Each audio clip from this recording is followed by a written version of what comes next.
Tirupati Janasena in charge Kiran రాయల్కు big shock తగిలింది. ఈ మేరకు ఆయనపై ఎస్వి యూనివర్సిటీ పోలీస్ స్టేషన్లో చీటింగ్ కేసు నమోదైంది.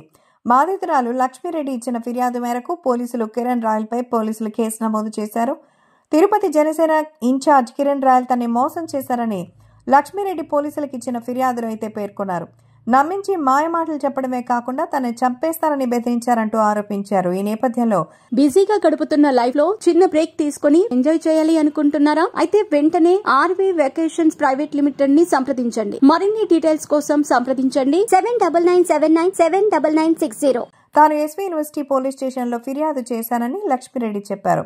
ఈ మేరకు క్రైమ్ నంబర్ 22/2025 కింద 420, 147, 417, 506 ఐపీసీ సెక్షన్స్తో పాటు భారతీయ న్యాయ సంహిత BNN చట్టం ప్రకారం కేసు బుక్ చేశామని పోలీసులు వెల్లడించారు. అయితే తిరుపతి జనసేన ఇన్ఛార్జిగా ఉన్న కిరణ్ రాయల్పై కేసు నమోదవడం రాజకీయంగా సంచలనం సృష్టిస్తోంది. త్వరలోనే ఆయన్ని పోలీసులు విచారణకు పిలిచే అవకాశం ఉంది. మరోవైపు కిరణ్పై కేసు నమోదైన విషయంలో జనసేన వర్గాలు ఇప్పటి వరకు అధికారిక ప్రకటన చేయకపోవడం గమనార్హం. కేవలం రాజకీయ ప్రయోజనాల కోసమే కిరణ్పై కుట్ర చేయించారని ఆయన అభిమానులు, మద్దతుదారులు ఆరోపిస్తున్నారు. మొత్తానికి ఇప్పుడు కిరణ్ రాయల్కి సంబంధించిన కేసు అయితే జనసేనలో ట్రెండ్ సెట్టర్గా మారిపోయింది. సో బాధితురాలు లక్ష్మీరెడ్డి ఫిర్యాదుతో ఇప్పుడు ఎస్వి యూనివర్సిటీ పరిధిలో అయితే కేసు నమోదు చేసినటువంటి సంగతి తెలిసిందే. గతంలో ఆమె చెక్ బౌన్స్ కేసులో అయితే జైపూర్ పోలీసులు అరెస్ట్ చేశారు.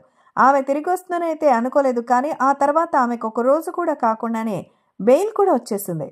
సో ప్రస్తుతం కిరణ్ రాయల్పై నమోదైన ఈ కేసులో ఆయన నిర్దోషిగా బయటపడతారా లేదా అనేది తెలియాల్సిందే. So SV university CI Ramaiah IPC సెక్షన్స్తో పాటు BNN యాక్ట్ కింద చీటింగ్ కేసుని నమోదు చేయడం జరిగింది. సో నమ్మించి మాయమాటలు చెప్పి మోసం చేయడంతో పాటు మరి చంపేస్తానంటూ బెదిరించారని ఆ మహిళ ఫిర్యాదు చేసినట్టుగా ఆ కేసులో అయితే పేర్కొన్నారు. ప్రస్తుతం కిరణ్ రాయల్పై నమోదైన కేసు నుంచి బయటకొచ్చే వరకు జనసేన పార్టీ ఆయన్ని సస్పెండ్ చేసిన సంగతి తెలిసిందే.